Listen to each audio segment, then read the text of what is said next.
Hello guys, welcome to our channel মায়ের আশীর্বাদ। আশা করি তোমরা সবাই ভালো আছো, আমিও ভালো আছি। আজকের ব্লগটা হচ্ছে দিদির জন্মদিন নিয়ে। তো তোমরা দেখতে পাচ্ছ আমরা সকাল সকাল বাজার চলে এসেছি।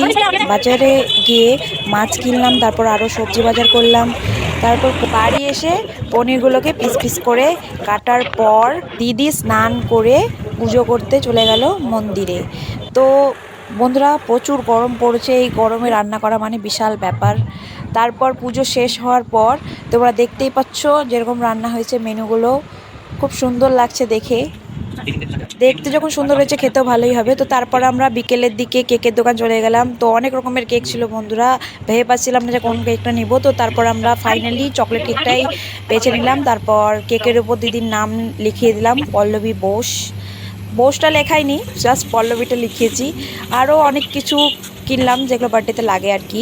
তারপর আমরা তাড়াতাড়ি করে বাড়ি এসে ঘর সারাতে লাগলাম। তো তো বন্ধুরা, আজকের ব্লগটা এখানে শেষ করছি। তোমাদের যদি ভিডিওটা ভালো লেগে থাকে তাহলে like, comment, share and subscribe and পাশে থাকা বেল আইকন বাটনটি অবশ্যই প্রেস করবে। এতক্ষণ ভিডিওটা দেখার জন্য সবাইকে ধন্যবাদ।